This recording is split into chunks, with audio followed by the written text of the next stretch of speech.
आओ आओ हम सब जाने जीव अजीव विज्ञान को, मिलकर सीखे 25 बोल दूर करे अज्ञान को।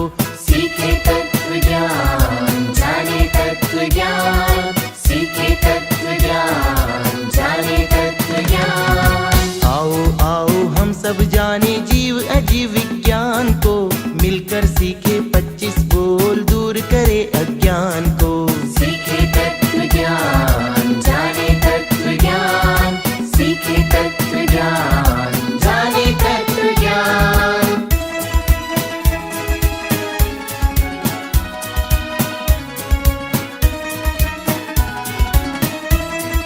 घर बैठे ज्ञानी बनने का स्वर्णिम अवसर आया है। समण संस्कृति संकाय ने बीड़ा बड़ा उठाया है। हर श्रावक तत्वज्ञ बने यह ऊंचा लक्ष्य बनाया है। ऑनलाइन शिक्षण देने का यह नव अभियान चलाया है। महाश्रमण के आशीर्वाद से पूर्ण करे अरमान को, मिलकर सीखे 25 बोल दूर करे अज्ञान को।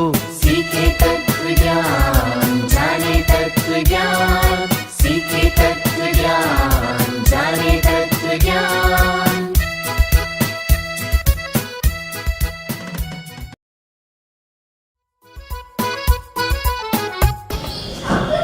धर्मदेव के चरणों में अर्पित है श्रद्धा चंदन, विनत भाव से कर रहे गुरुद चरणों में वंदन। जागतिक दृष्टि से अगर करना हो सृष्टि का मंथन, तब सब मिलकर सुनो 6 द्रव्यों का विवेचन। भैया, ये तितली कैसे उड़ती है, ये मछली कैसे तैरती है, और ये कारें कैसे एक स्टीयरिंग के आधार पर चलती और रुक जाती है। कैसे कोई चीज बिना यूज किए पुरानी हो जाती है। बच्चों, इन सब को समझने से पूर्व तुम्हें द्रव्य क्या होता है वह समझना होगा। यस भैया, हमको ये सब समझाइए ना।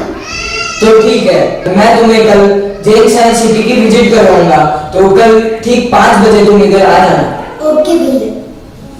Are you ready to visit Jain science city? Yes भैया। तो लेट्स गो।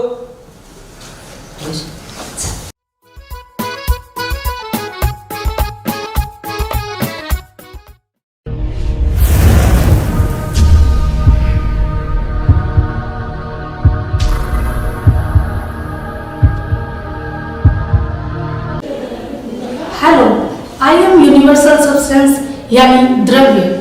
आइए मिलिए मेरे सब पार्ट गुण और पर्याय से, जिनसे कि मिलकर मैं जन्म लेता हूँ। मैं हमेशा द्रव्य के साथ रहता हूँ, उसे कभी नहीं छोड़ता, यानी मैं उसका स्वभाव हूँ, उसका सहभावी धर्म हूँ। और मेरे कारण द्रव्य हमेशा बदलता रहता है, डिफरेंट रूप धारण करता रहता है। यानी कि पर्याय के कारण मैं अपनी पूर्व अवस्थाओं को छोड़ता चला जाता हूँ और नई नई अवस्थाओं को धारण करता चला जाता हूँ, परंतु अपने स्वरूप यानी गुण को कभी नहीं त्यागता। फॉर एग्जाम्पल, सोना है। सोने से हम कभी अंगूठी बना लेते हैं, कभी हार या फिर कभी कंगन, परंतु सोना तो सोना ही रहता है, अर्थात सोनत्व हो गया उसका गुण और विभिन्न अवस्थाएं हो गई उसकी पर्याय।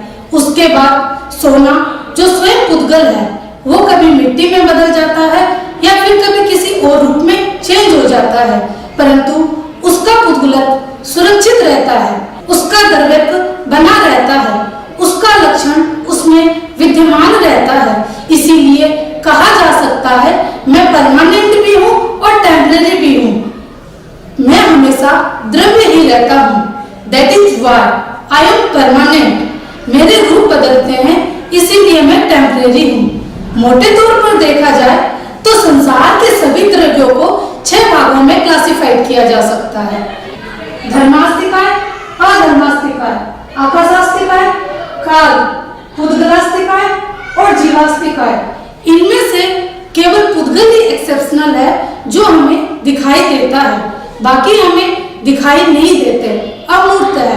पुद्गल भी जो अनंत परदेशी स्कंद होते हैं वही हमें दिखाई देते हैं।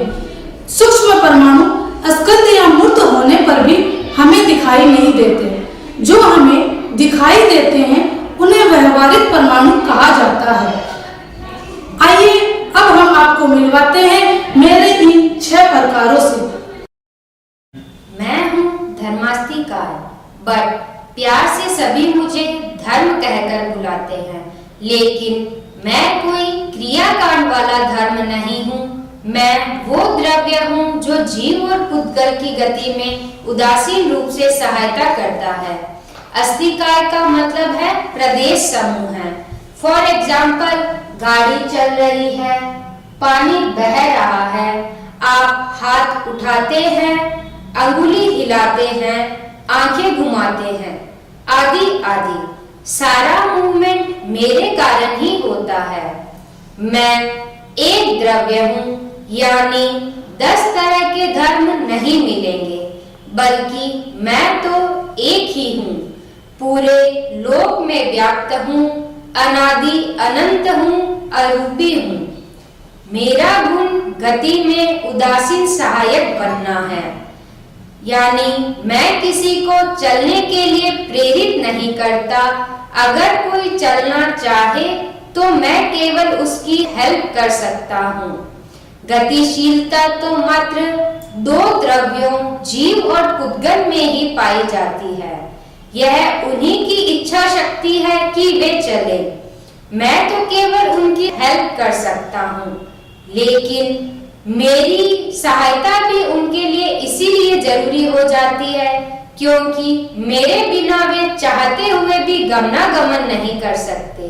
इसीलिए मेरी यूटिलिटी भी स्वतः सिद्ध हो जाती है। मैं हूँ अधर्मास्तिकार, मेरा पेट नेम है अधर्म। डरिए मत, मैं आपके सिर पर पापों की गठरी नहीं बांध रहा हूँ। मैं तो आपकी स्थिति में उदासीन सहायक द्रव्य हूँ। अस्तिकार का अर्थ है प्रदेशों का समूह, यानी मैं भी असंख्य प्रदेशों का एक अविभाज्य पिंड हूँ। धर्म की तरह ही पूरा लोक मेरा घर है। काल से मैं सदा था, हूँ और रहूंगा, यानी अनादि अनंत हूँ। धर्म की तरह ही मैं भी अरूपी हूँ तथा मेरा गुण है स्टे करने में सहायता करना। जैसे चलते चलते आप थक गए तो किसी हवादार स्थान पर आप विश्राम करना चाहेंगे। चाहत आपकी होगी, बट हेल्प मेरी चाहिएगी, अन्यथा आप रुक नहीं सकेंगे। संसार में जीव और पुद्गल के सिवाय तो सब स्थिर है ही, मगर जीव और पुद्गल भी निरंतर गति नहीं करते। कभी चलते हैं, कभी स्थिर हो जाते हैं। इसीलिए मेरी उपयोगिता केवल इन 2 द्रव्यों के लिए ही है। जो स्थिर है मैं उन्हें स्थिर नहीं कर सकता। इट मीन्स जितना धर्म उपयोगी है उतनी ही मेरी उपयोगिता है। धर्म और अधर्म हम दोनों का एक जोड़ा है। जहाँ जहाँ धर्म होता है वहाँ मैं तो होता ही हूँ और मैं उसे छोड़कर नहीं जाता और न वो मुझे छोड़कर। इसीलिए धर्म की तरह ही आलोक में मेरा भी अभाव है। इसीलिए वहाँ जीव और पुद्गल नहीं जाते ही नहीं है। हम दोनों की बॉर्डर लाइन ही आकाश को 2 भागों में बांटती है, लोकाकाश और अलोकाकाश। जहाँ तक मेरा अस्तित्व है वह लोकाकाश है, क्योंकि वहाँ जीव और पुद्गल देखे जाते हैं। शेष जहाँ आकाश के सिवाय कुछ नहीं वह अलोकाकाश है। इसीलिए हमारा अस्तित्व आगम प्रमाण के साथ साथ अनुमान से भी सिद्ध हो जाता है। मैं हूँ आकाश।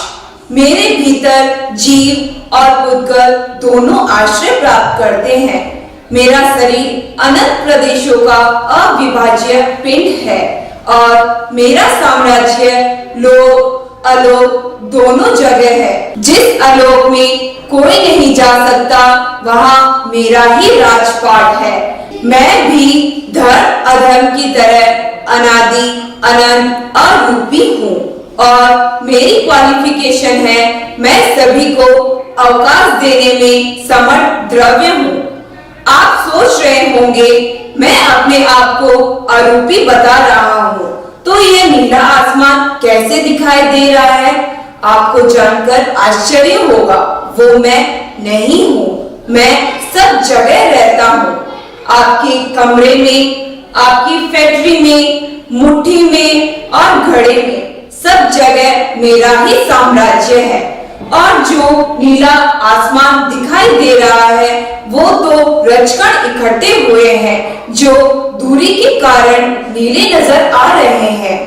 जैसे दूर से बादल घने नजर आते हैं पर पास जाने पर वह वैसे प्रतीत नहीं होते, और आकाश धरती मिलते हुए नजर आते हैं पर वैसा नहीं होता।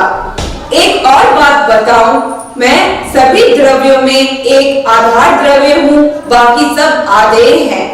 आधार का मतलब सपोर्ट देना है और आधेय का मतलब सपोर्ट लेना है। अनुमान और तर्क दोनों के आधार पर मेरा अस्तित्व स्वतः ही सिद्ध हो जाता है। जिस प्रकार घड़े में पानी तभी ठहरता है जब वह आश्रय देता है, वैसे ही संसार के समस्त पदार्थों को ठहरने के लिए एक पदार्थ चाहिए जो आधार हो, आधेय नहीं। पृथ्वी आधार तो है पर स्वयं जल पर टिकी होने के कारण आधेय भी है। जल वायु पर टिका होने के कारण आधार आधेय दोनों है, पर वायु आकाश पर टिका होने के कारण आधार आधेय दोनों है। पर आकाश किसी पर नहीं टिका होने के कारण मात्र आधार है, आधेय नहीं। इट मीन्स आकाश मात्र सपोर्ट देता है, लेता नहीं। लोकाकाश के प्रदेश असंख्य हैं और अलोकाकाश के अनंत। अलोकाकाश लोकाकाश के चारों तरफ घिरा हुआ है। अलोकाकाश रूपी एक विशाल समुद्र में लोकाकाश मात्र एक आइलैंड की तरह है। मैं हूँ काल, पर मैं लोगों को ले जाने वाला काल नहीं। आज जो घंटा, मिनट, सेकंड, मंथ, ईयर, दिन, रात आदि सब व्यवहार करते हैं वह है काल। मैं केवल मनुष्य लोक और ढाई द्वीप में ही रहता हूँ, यानी मेरा घर बहुत छोटा है, और शायद इसीलिए छोटा है कि मैं बहुत दुबला पतला और एक प्रदेश वाला हूँ। मेरे अस्तिकाय नहीं होता, प्रदेशों का समूह नहीं बनता। मैं केवल मनुष्य लोक में ही रहता हूँ, क्योंकि यहाँ के सूर्य, चंद्र और ज्योतिष कहीं गति करते हैं। इनकी गति पर ही मेरा व्यवहार निर्भर करता है। मेरे 3 विभाग हैं। जैसे जो क्रिया चालू है वह वर्तमान काल, जो हो चुकी है वह भूतकाल, और जो होने वाली है वह भविष्यत काल है। मैं अनंत द्रव्य वाला, अनादि अनंत, अमूर्त और वर्तन गुण वाला हूँ। मुझे वास्तविक नहीं अपितु काल्पनिक द्रव्य कहा जाता है, क्योंकि मेरे परमाणु आदि प्रदेश नहीं होते। मेरी अपनी उपयोगिता है, क्योंकि मेरे बिना कोई प्रोग्राम निर्धारित नहीं हो सकता। भूत हुआ, वर्तमान है और भविष्य होगा, इनके बिना किसी का काम नहीं चल सकता। इसलिए मेरी अपनी उपयोगिता प्रत्यक्ष ही है।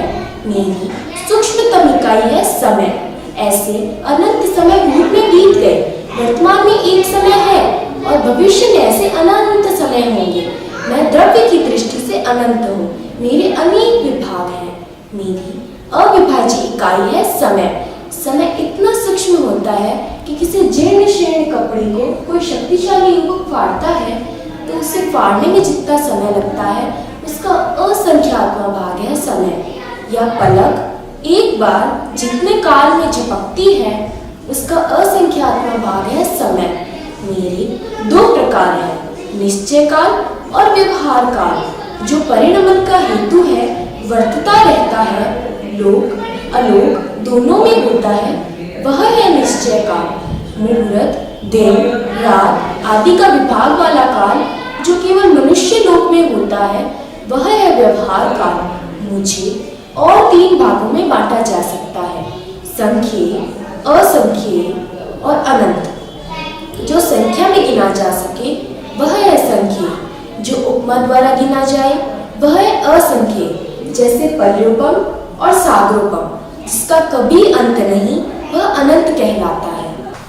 मैं हूँ पुद्गल, मुझ में वर्ण, गंध, रस, स्पर्श सभी पाए जाते हैं। मेरा स्वभाव है मिलना और अलग होना। मेरे अनंत पार्टिकल्स हैं। मैं मिलने व बिगड़ने के कारण विभाज्य पिंड हूँ।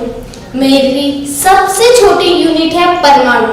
परमाणु अलग अलग भी हो सकते हैं और उन्हें जुड़कर स्कंध रूप में भी परिणत हो सकते हैं।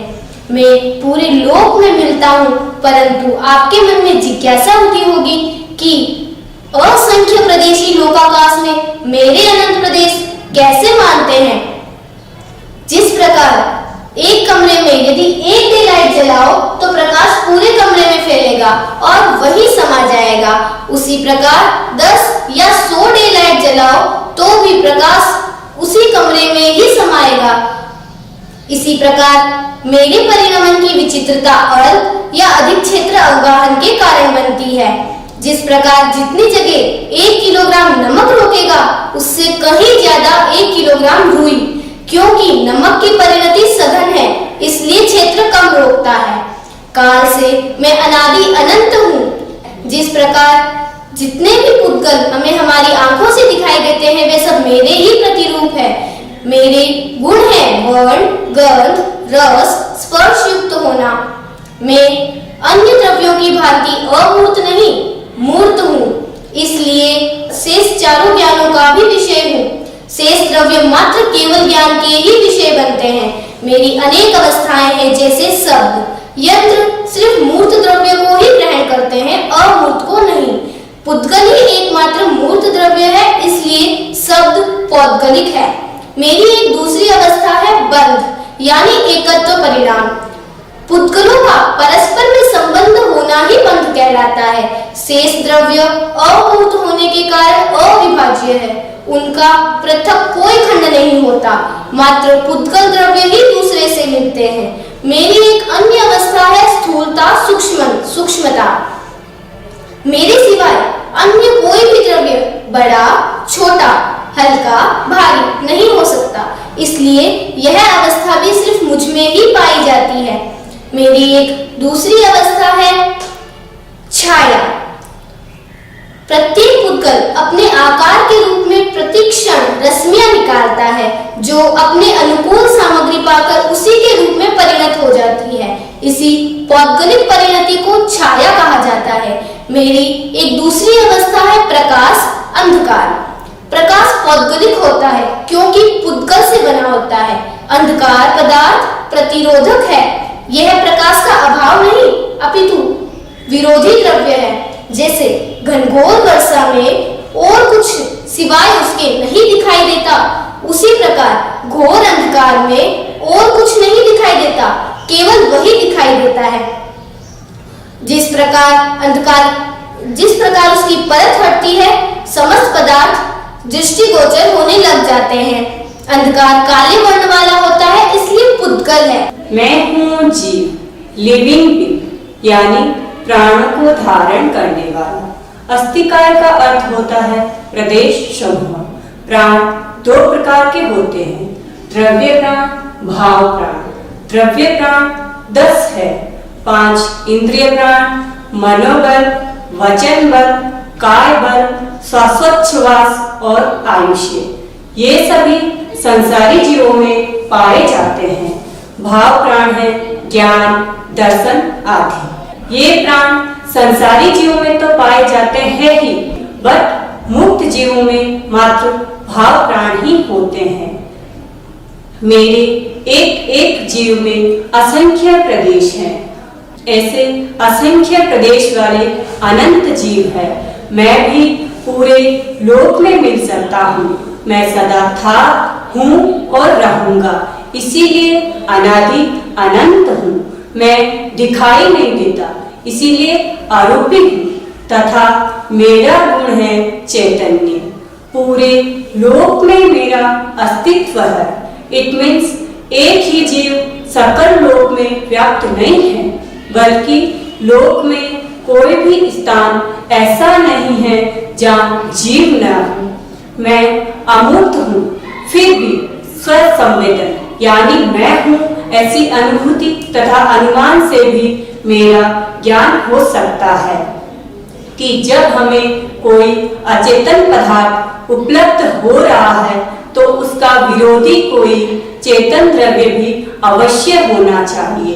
यदि चेतन नाम का कोई द्रव्य ना हो तो चेतन अचेतन इन शब्दों के अर्थ सृजन की आवश्यकता क्यों पड़ी? मेरा गुण है चैतन्य, मेरे असंख्य प्रदेश हैं, वह सभी चेतना धर्मी हैं, यानी मैं इन असंख्य ज्ञानमय प्रदेशों का एक अविभाज्य पिंड हूँ। जब तक कर्मों का आवरण रहता है तब तक ज्ञान ढका हुआ रहता है। जब ये आवरण हट जाता है तो मैं सर्वज्ञ बन जाता हूँ। मेरे चैतन्य गुण पर पूरा आवरण कभी नहीं आ सकता। कुछ ना कुछ ज्ञान का अंश तो प्रकट ही रहता है, अन्यथा तो मैं भी अजीब ही नहीं बन जाऊंगा। आपने अभी अभी 6 द्रव्यों का साक्षात्कार सुना। अब आपके मन में प्रश्न उठना स्वाभाविक है कि द्रव्य 6 ही क्यों? द्रव्य 6 ही इसीलिए माने गए हैं कि इनकी जो यूनिक क्वालिटी है वह किसी अन्य द्रव्य में नहीं मिलती। यह गुण सदैव इनके साथ रहते हैं, जैसे धर्मास्तिकाय का गति सहायक होना, अधर्मास्तिकाय का स्थिति सहायक होना और आकाश का आश्रय गुण, काल का वर्तना गुण, पुद्गल का गलन मिलन स्वभाव और जीव का चैतन्य गुण। इन विशेष गुणों के सिवाय कोई ऐसा गुण नहीं है जो अनेक द्रव्यों में न मिलता हो, और जो अनेक द्रव्यों में मिलता है उसे स्वतंत्र द्रव्य नहीं माना जा सकता। इसीलिए द्रव्य 6 ही है। इनकी पर्यायाएं अनंत होती है, हो सकती है। एक तारीख। Thanks Anoor for attending this show. आपको ये शो कैसा लगा? आप अपने विचार कमेंट बॉक्स में जरूर लिखें और हमसे जुड़े रहने के लिए चैनल को सब्सक्राइब जरूर करें। Thanks Anoor once again. Always welcome. Please like, comment and share this video. आत्मा 8 है, दंडक 24, लेशा के हैं 6 प्रकार, दृष्टि 3 है, ध्यान 4 है, द्रव्यों के हैं 6 प्रकार, 12 व्रत श्रावक के होते, महाव्रतों के 5 प्रकार, 49 होते हैं भांगा चारित्र के 5 प्रकार। सीढ़ी दर सीढ़ी चढ़ जाए, पाए लक्ष्य महान को, मिलकर सीखे 25 बोल, दूर करे अज्ञान को, जाने तत्व ज्ञान, सीखे तत्व ज्ञान, सीखे तत्व ज्ञान, जाने तत्व ज्ञान। आओ आओ हम सब जाने जीव अजीब विज्ञान को, मिलकर सीखे 25 बोल,